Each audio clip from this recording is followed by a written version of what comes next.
Hi guys, welcome to back Pradyuman classes. मैं आप सभी का इस वीडियो में बहुत बहुत स्वागत करता हूं और मैं आप सभी को इस वीडियो में 10वीं कक्षा के गणित के पाठ 3 यानी चैप्टर 3 के उस इंट्रोडक्शन को बताऊंगा, पाठ का परिचय दूंगा इस वीडियो में।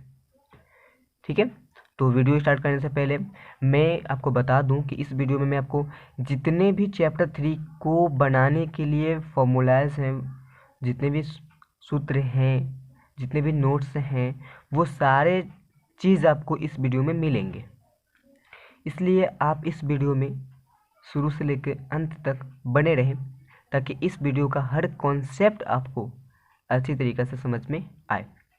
तो बिना समय गवाए चलते हैं अपने वीडियो की तरफ और देखते हैं पाठ का परिचय क्या है चैप्टर 3 का। तो सबसे पहले पार्ट 3 का नाम क्या है वो देखते हैं।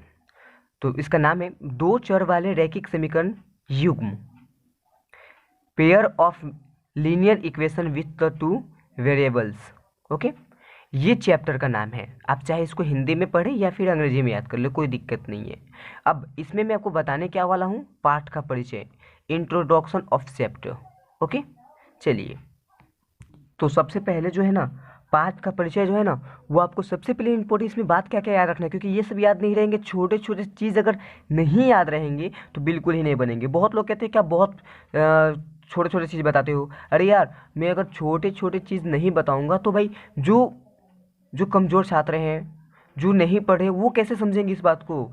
इसलिए उनको समझने के लिए भाई समय दो। ठीक है, चलो देखो, सबसे पहले आपको समझना होगा चर क्या होते हैं। देखिए, चर मैंने पहले भी बताया है चैप्टर 2 में, लेकिन अब यहाँ पे फिर समझ लीजिए। देखिए, चर वो होता है जिसके साथ ABCD का कोई भी अक्षर हो। जैसे मान लीजिए 7 है, 7 के साथ X है, तो ये चर है। ठीक, और ये मान लीजिए कि यहाँ पे 5 है, कुछ भी है, यहाँ पे Y है, कुछ भी हो, ABCD कोई भी अक्षर, उसे क्या कहेंगे, चर कहेंगे। और ये नहीं रहेंगे, केवल अंक रहेंगे, इसे कहेंगे अचर कहेंगे। ठीक है, इतना आपको याद रखना पड़ेगा कि इसे क्या कहेंगे, अचर कहेंगे। बस इतना याद है तो आगे मैं खुद समझा दूंगा। चलिए देखिए, तो सबसे पहले हमें समझना होगा कि एक चर वाला रैखिक समीकरण क्या होता है। देखिए, हमें इस पाठ में पढ़ना है दो चर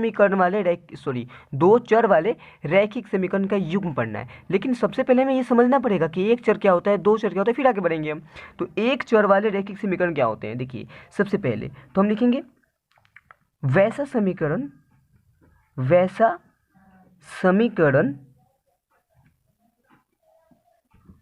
मैं लिख लेता हूँ ना तो वीडियो बहुत बड़ा हो जाएगा। तो देखिए, समझिए, ये जो कहेगा आपको बहुत ही बारीकी समझना पड़ेगा। वैसा समीकरण जिनमें एक चर हो, चर कितने हो, एक हो, ABCD के अक्षर कितने हो, एक ही हो, चाहे वो 2 बार हो चाहे 3 बार, लेकिन कितने होने चाहिए, एक ही हो, और घात भी कितना हो, घात भी एक हो, तो उन्हें क्या कहते हैं, एक चर वाले रैखिक समीकरण कहते हैं। देखिए, यहाँ पे घात की बात क्योंकि हम नहीं समझते हैं, यहाँ पे आप समझो, एक चर का मतलब एक चर समझ गए कि एक ही चर होना चाहिए, लेकिन रैखिक का मतलब क्या होता है, रैखिक का मतलब घात कितना हो, एक हो। ठीक है, चलिए, तो वैसा समीकरण जिनमें एक चर हो और घात कितने हो, एक हो, तो उन्हें क्या कहते हैं, एक चर वाले रैखिक समीकरण कहते हैं। ठीक है, ये तो समझ गए। अब आगे देखते हैं इसका एग्जाम्पल। देखिए, जैसे मान लीजिए कि हमें लेना है कुछ भी आप लिख सकते हैं। ये 4x हो गए, आप प्लस कितने ले सकते हैं, 4 ले सकते हैं।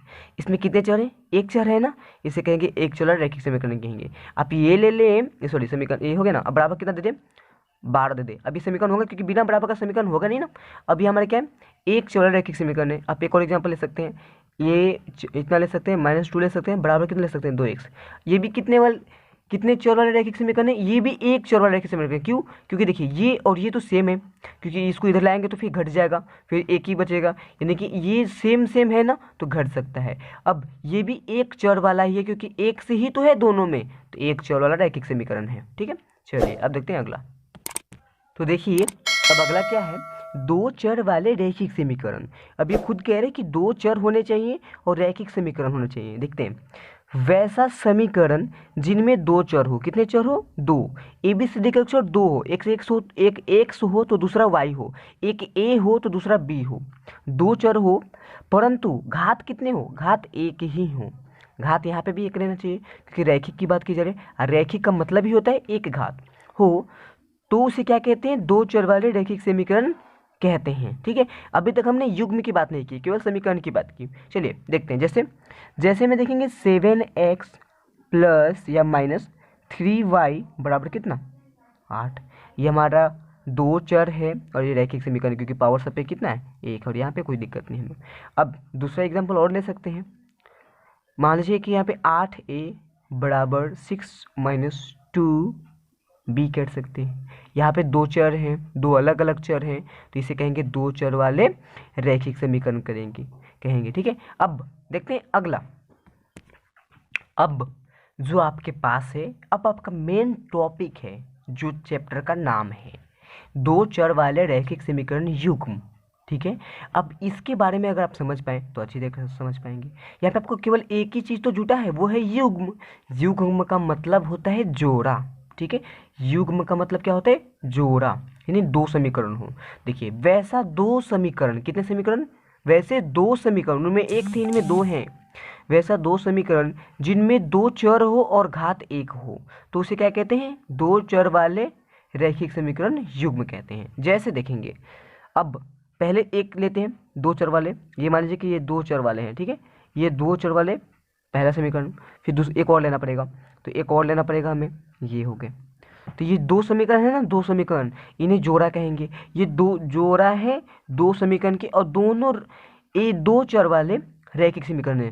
ये भी दो चर वाला रैखिक समीकरण और ये भी दो चर वाला रैखिक समीकरण, इन दोनों का युग्म जो कहलाता है वो कहलाता है दो चर वाले रैखिक समीकरण का युग्म कहलाता है। ये पहला एग्जाम्पल हो गया। तो इसी प्रकार का आप हजारों एग्जाम्पल दे सकते हैं ना। यहाँ पे आपका सबसे मेन टॉपिक यही था समझना, जो कि आप समझ चुके होंगे।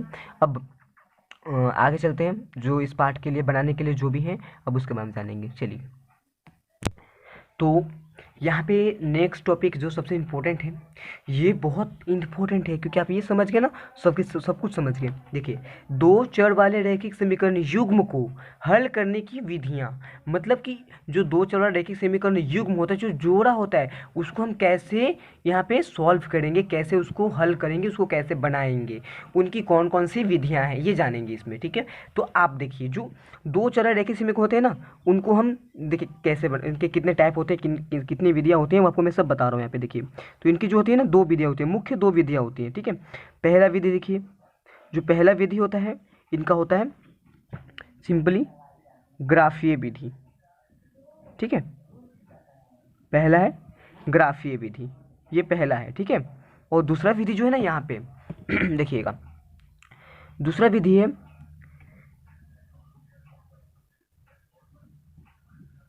बीजगणितीय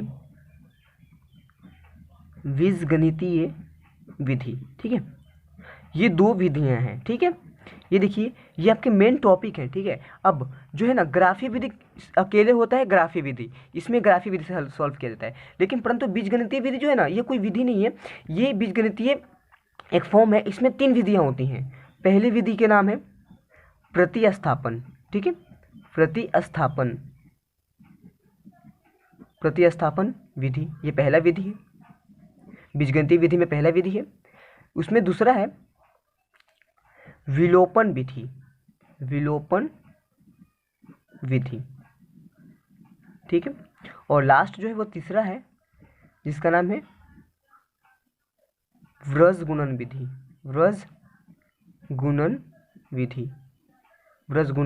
विधि। ये दूसरा है, तीसरा है। देखिए, आपके पास टोटल दो चर वाले रैखिक समीकरण को हल करने के लिए दो विधियां हैं आपके पास। एक तो ये ग्राफीय विधि एक हो गया, और ये बीजगणितीय विधि दो हो गया। लेकिन आपको देखिए, एक ग्राफीय विधि, ये चार विधि हैं, आप चार विधि से सॉल्व कर सकते हैं। एक ये, और ये तीन वाले, ये प्रतिस्थापन, विलोपन और व्रजगुणन। आपको एक एक करके चारों के बारे में पूरे डिटेल से बताया जाएगा कि किस विधि से कैसे बनाया जाता है। यहाँ पे आपको जानना था कि बस उस दो चर वाले रैखिक समीकरण युग्म को बनाने की कौन कौन सी विधियां हैं उसको जानना था। तो यहाँ पे चार विधियां, ग्राफीय विधि एंड प्रतिस्थापन विधि, विलोपन विधि और व्रजगुणन विधि, ये चार विधियां हैं, आप याद रखें। और ये तीन विधियां जो हैं वो व्रजगुणन विधि में आती हैं, और ये ग्राफीय विधि अकेले होता है, ग्राफीय विधि में आता है। चलिए, अब आगे देखते हैं। देखिए, सबसे पहले जब दो रेखाएं एक दूसरे को किसी बिंदु पर प्रतिच्छेद करती हैं, ये देखिए, ये ग्राफीय निरूपण है। मतलब क्या, जब आप ग्राफ विधि से बनाएंगे, और जो आपका ग्राफ आएगा, जो आप ग्राफ खींचेंगे वो किस प्रकार का ग्राफ होगा, उसका हल कितना होगा, वो उसका हल किस प्रकार का होगा, ये आपको यहाँ से समझ में आएंगे। 3 पॉइंट याद रखना इसके लिए, ग्राफीय निरूपण के लिए। पहला पॉइंट है, जब दो रेखाएं एक दूसरे को किसी एक बिंदु पे प्रतिच्छेद करती हैं, मतलब किसी एक बिंदु पे काटती है दोनों रेखाएं, तो जब दो रेखाएं एक बिंदु को जिस बिंदु पे काटेंगी, ठीक है, और एक जगह काटेंगी, तो उस समीकरण का हल क्या होगा, एक हल होगा। अगर एक बिंदु पे काटेंगे तो एक हल होगा, या एक हल को हम कह सकते हैं अद्वितीय हल होगा। ठीक है, तो या तो एक हल या फिर अद्वितीय हल। ठीक है, अब ध्यान रखिएगा, केवल एक ही हल होगा कब, जब आप समीकरण बनाएंगे और उससे ग्राफ खींचेंगे, और उस ग्राफ से कैसा आएगा ग्राफ, यहाँ पे ये दो रेखाएं, मान लीजिए आपके पास ये ए बी है और दूसरा क्या है सी डी है, तो ये दोनों रेखाएं एक ही जगह पे प्रतिच्छेद कर रही हैं, दोनों रेखाएं एक ही बिंदु पे प्रतिच्छेद कर रही हैं। तो जब ऐसा आएगा आपका ग्राफ, तो याद रखिएगा इसका केवल एक ही हल होगा। क्या होगा इसका, केवल एक हल होगा, केवल एक हल होगा। ठीक है, या फिर क्या होगा, अद्वितीय हल होगा। ये आप दोनों में से कोई एक बोल सकते हैं। चलिए आगे देखते हैं। देखिए 2 नंबर क्या नोट्स है इसका, ग्राफीय निरूपण का नोट्स जो है 2 नंबर, जब दो रेखाएं एक दूसरे पर संपाती होती हैं, ये संपाती क्या होता है, एक ही दूसरे पर हो, मतलब एक रेखा जिस लाइन में हो उसी लाइन में दूसरा भी रेखा हो, तो उसे संपाती कहते हैं। अभी आपको नीचे समझ में आएगा, हो तो उसे क्या कहते हैं, उस समीकरण का हल जो होता है क्या होता है, उसके अनेक हल होते हैं, उसके अनेक हल होते हैं। कैसे, अब मान लीजिए कि दो रेखाएं आपके पास है, ये एक रेखा है, ठीक है, ये आपके पास एक रेखा है, पहला रेखा, ये पहली रेखा है, ठीक है, जिसका नाम है ए, और इसका मतलब इस पूरे का नाम है ए बी। अब एक और रेखा क्या हो जाए कि एक और रेखा इसी लाइन पे है, एकदम सेम इसी लाइन पे है, ठीक है, एक और रेखा है, ठीक है, तो इसी लाइन पे एक और रेखा, एकदम सेम उसी लाइन पे एक रेखा और हो जाए, ठीक है। तो अब मान लीजिए ऊपर सी डी एक और रेखा है, दो रेखा, और दोनों रेखा एक ही लाइन पे है और एक ही पर है, एक के ऊपर एक संपाती है, मतलब एक के ऊपर एक चढ़े हुए हैं, तो इसे कहते हैं संपाती कहते हैं। ठीक है, तो ऐसे जब हो, जब भी आपका ग्राफ ऐसे है कि दोनों रेखा एक ही लाइन में जाए, तो इसे कहेंगे संपाती है। और संपाती होगा, इसे क्या कहेंगे कि संपाती है, और संपाती होने के साथ क्या होगा, संपाती होने के साथ क्या होगा कि इसका कितने हल होंगे, इसके अनेक हल होंगे, तो इसके अपरिमित रूप से अनेक हल होंगे, अपरिमित रूप से अनेक हल होंगे। ठीक है, अनेक हल होंगे, नहीं बहुत सारे हल होंगे।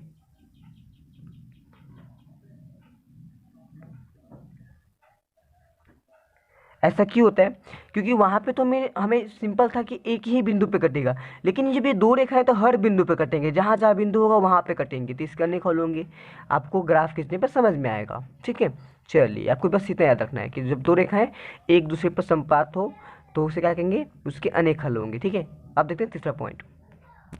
देखिए तीसरा पॉइंट सबसे इंपॉर्टेंट है कि जब दो रेखाएं एक दूसरे के समानांतर हो, मतलब दो रेखाएं हो, आप ग्राफ खींचेंगे उसमें दो रेखाएं आएंगी और दोनों रेखाएं क्या हो, एक दूसरे के क्या हो, समानांतर हो, तो उस समीकरण का हल जो होता है वो कोई हल नहीं होगा। ठीक है, जैसे मान लीजिए आपने समीकरण पर ग्राफ खींचा, समीकरण की सहायता से आपने ग्राफ खींचा और दोनों रेखाएं क्या आ गई, एक दूसरे के समानांतर। यानी समानांतर का अर्थ क्या होता है, समानांतर का अर्थ क्या होता है कि इनके बीच की दूरी हमेशा बराबर हो, यहाँ पे भी 2 मीटर तो यहाँ पे भी कितना 2 मीटर, तो ये एक दूसरे के समानांतर हो और ये दो रेखाएं आपस में कभी ना मिले, इसे कहते हैं समानांतर। ठीक है, तो जब ये आपस में कभी नहीं मिलेगा इसे कहेंगे समानांतर, और इसका क्या होगा, कोई हल नहीं होगा, क्योंकि ये दोनों बिंदु किसी भी बिंदु पे कटेंगे ही नहीं, जब मिलेंगे नहीं, तो जब कटेंगे ही नहीं तो इसका एक भी हल नहीं होगा, तो इसका लिखेंगे इसका कोई हल नहीं होगा, कोई हल नहीं होगा। ये था आपका, ये टोटल था आपका ग्राफीय निरूपण, यानी ग्राफ जब आप खींचते हैं तो उसमें निरूपण करते तो क्या होगा। तो देखिए जब ऐसे हो, जब ना कटे तो उसे कहेंगे समानांतर होगा, जब नहीं कटेगा तो समानांतर है, और या फिर उसका कोई हल नहीं है। और जब ऐसे हो, एक दूसरे पर सपात हो, तो उसे कहेंगे संपाती है, और इसका अनेक हल हैं। और जब एक दूसरे को किसी एक बिंदु पे काटे इसे कहेंगे प्रतिच्छेद है करती है, प्रतिच्छेद करती है, और इसका क्या है, इसका जो है एक ही हल है। ठीक है, चलिए ये 3 पॉइंट मैंने आपको बताया। आप चाहें तो इसको वीडियो को पॉज करके आप इसको क्या कर सकते हैं, इसको नोट कर सकते हैं। ओके, नाउ अब आगे देखते हैं। सबसे पहले देखिए बीजगणितीय निरूपण। ठीक है, बीजगणितीय निरूपण क्या होता है आप समझिएगा। देखिए इसमें ये फायदे हैं कि इससे आपको ग्राफीय निरूपण भी मिल जाएगा और बीजगणितीय निरूपण भी, दोनों मिल जाएंगे। ठीक है, अब देखिए जब आप इस समीकरण को बीजगणितीय रूप से सॉल्व करोगे तब देखिए आपको क्या होगा कि देखिए अनुपातों की तुलना करनी पड़ेगी। आपको अनुपातों की तुलना करनी पड़ेगी। देखिए अनुपातों की तुलना करेंगे तो यहाँ पे आएगा ग्राफीय निरूपण, यहाँ पे आएगा बीजगणितीय निरूपण। देखिए समझिएगा, मान लीजिए कि अगर आप अनुपात में लेते हैं A1/A2, ठीक है, और अगर आपका A1/A2 जो है वो बराबर नहीं आए B1/B2, पहले ही बराबर नहीं हो, ये दोनों बराबर नहीं हो, इसका मतलब ये बराबर नहीं तो किसी न किसी बिंदु पे कटेगा। तो जब ये बराबर नहीं हो तो इसे कहेंगे प्रतिच्छेद करता है, प्रतिच्छेद करता है। ओके, कर दीजिएगा, प्रतिच्छेद करती है। पहला ये इसका ग्राफीय निरूपण हुआ जब ऐसे आएगा तो, जब ऐसे आएगा तो आपका ग्राफीय निरूपण क्या होगा, प्रतिच्छेद करता है। और बीजगणितीय निरूपण क्या होगा, तो आपसे बीजगणितीय निरूपण पूछा जाएगा तो इसका होगा केवल एक हल होगा या अद्वितीय हल होगा, केवल एक हल होगा या अद्वितीय हल होगा, आप दोनों कह सकते हैं। ये हम लोग का पहला था। अब आप दूसरा अनुपात देखें।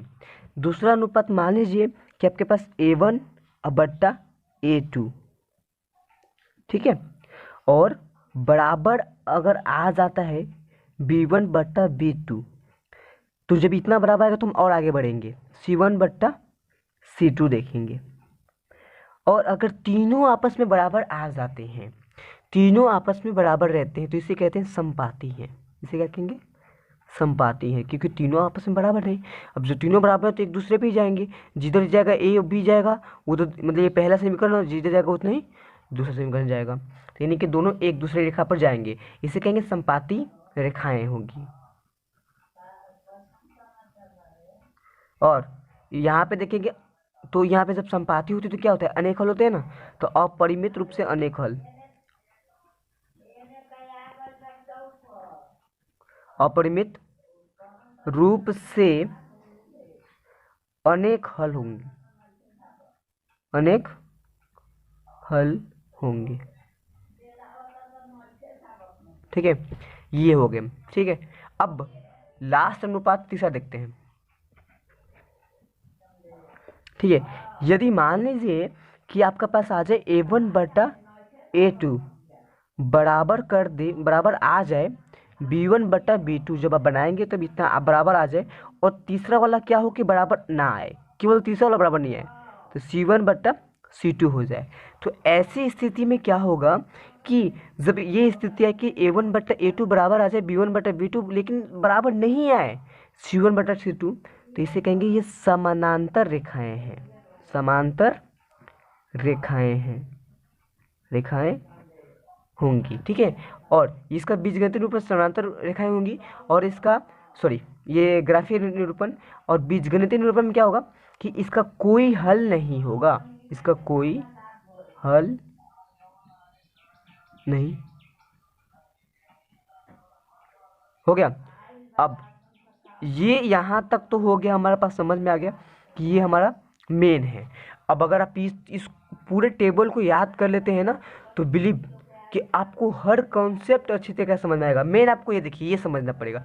आप सोचोगे सर यहाँ पे दोनों को A लिख सकते थे, दोनों को B, ये A1 और B1 का क्या चक्कर है। देखिए चक्कर ये है, हमें पता है कि इसमें दो समीकरण रहेंगे, क्योंकि हमने पढ़ रहे हैं दो चर वाले रैखिक समीकरण युग्म पढ़ रहे हैं, पहले से पढ़ रहे हैं। तो जो इसमें दो समीकरण रहेंगे ना, तो दो समीकरण मान लीजिए आपके पास ऐसे हैं, मान लीजिए A और B, मान लीजिए समीकरण ये इतना है, इतना हो गया, और दूसरा समीकरण मान लीजिए ये आपके पास है। तो तो इसके युग में रहेंगे ना आपके पास, ये रहेंगे। अब आपको पता है क्या करना पड़ेगा, ये हमको पता है किसी भी समीकरण में पहले वाला ए होता है, दूसरे वाला बी होता है, तीसरा वाला सी। तो यहाँ पे तो वही होगा कि ए इसको कहेंगे, बी इसको कहेंगे और सी इसको कहेंगे, ठीक है। अब मान लीजिए हमें लिखना है दो, मतलब कि ए, इन दोनों का अनुपात करना है, ठीक है। तो मान लीजिए ए बटा, हम ए तो लेंगे और बराबर लेंगे इसको बी, तो ये दोनों तो बी है, फिर सी लेंगे तो ये बराबर सी रहेगा। लेकिन एक बात आप समझिए कि जब हम ऐसे लेंगे तो हमें पहचान में कैसे आएगा कि कौन सा किस समीकरण का है। तो हम इसे समीकरण 1 मानते हैं ना, इसे समीकरण 2 मानते हैं, इसलिए ऊपर वाले क्या कहेंगे, समीकरण 1, इसलिए इस सब में 1 लगाएंगे। और नीचे समीकरण दूसरा है, दूसरे समीकरण का है, इसलिए इसमें क्या लगाएंगे, 2 लगाएंगे। अब आप देखो ए के जगह ए का मान कितना हो जाएगा 2, बी के जगह बी का मान सॉरी A2 का मान, तो A2 का मान 3 हो जाएगा। B1 का मान, B1 ऊपर होता है 3 और B2 का मान नीचे 4, C1 का मान ऊपर 6 और B1 का मान 8। ये आपके हो गए। देखो आप यहाँ पे देखो ना, ये भी बराबर नहीं आया, तो पहले वाला ही बराबर नहीं आया तो आगे हम देख भी नहीं करेंगे। तो पहले वाला बराबर किस में नहीं था। अब आप देखोगे सर ऐसा तो है ही नहीं किसी कहीं भी। यहाँ पे देखिए, यहाँ पे देखिए, ये पहले वाला बराबर नहीं है ना, तो जब ये पहले वाला बराबर तो हम आगे देख भी नहीं करेंगे, सी को देखेंगे नहीं। तो यहाँ पे वही स्थिति है कि यहाँ पे जब ये पहले वाला क्या होगा बराबर नहीं है तो हम आगे यहाँ पे नहीं देखेंगे, चेक नहीं करेंगे, यहीं पे हमारा काम है। तो ये कि इस बराबर नहीं है तो क्या होगा, प्रतिशत करता है, इसका एक हल होगा, ठीक है, ऐसा हम बता सकते हैं। तो मैंने आपको एक एग्जाम्पल देके बताया और आगे हम ऐसे ही बहुत सारे चीज़ करेंगे। तो इस वीडियो में आपके लिए इतना ही रहता है, ये टेबल ही रहता है। इस वीडियो में आप क्या करें, आपका काम बनता है कि आप क्या करें, अगले वीडियो को देखने से पहले आप इन सबको क्या कर ले, अच्छी तरीक़े से याद कर ले, ठीक है, और तभी आपको आगे काम आने वाला है। तो आप इसको याद कर ले अच्छी तरीके से, एकदम बढ़िया से याद कर ले, आपको हर चीज़ कॉन्सेप्ट समझ में आएगा यहीं से, ठीक है। चलिए सॉरी दोस्तों, इस टेबल में एक चीज़ छूट रहा है जो कि मुझे लग रहा है बता देना चाहिए, जो कि किताब में नहीं था, इसलिए मैं नहीं बताया। लेकिन चलो मैं बताता हूँ। देखिए समझिएगा, ये आपका कोई हल नहीं है ना। देखिए जब आपका हल होगा, चाहे एक हल हो चाहे अनेक हल हो, ये दोनों स्थिति में, ठीक है, तो आपका जो समीकरण है वो संगत होगा, ठीक है। क्या होगा, वो संगत होगा। एक अलग से बताना था, ये संगत होगा, ठीक है। याद रखिएगा, जब एक हल हो या फिर अनेक हल हो, यहाँ पे अनेक हल है ना, इसमें भी क्या होगा, ये संगत होगा। तो याद रखिएगा, जब एक हल हो चाहे अनेक हल हो, क्या होगा, समीकरण आपका संगत होगा। लेकिन जैसे ही कोई हल नहीं होगा, ये जब ऐसे समीकरण हो तो इसका होगा असंगत। क्या होगा, इसका हल क्या होगा, असंगत होगा। एक ये याद रखेंगे, संगत और असंगत में याद रखना कि कौन संगत होगा कौन असंगत। तो जब हल हो तो संगत और जब हल नहीं हो तो असंगत होगा। तो यही एक बात छोटा हुआ था जो कि मैंने आपको बता दिया। तो दोस्तों आपको ये वीडियो कैसा लगा है प्लीज़ कमेंट करके ज़रूर बताएं, और अगर अच्छा लगा तो प्लीज़ लाइक करके ज़रूर जाएं, और फिर मिले अगले वीडियो में इसी जोश और इसी जुनून के साथ। तब तक के लिए जय हिंद, जय भारत।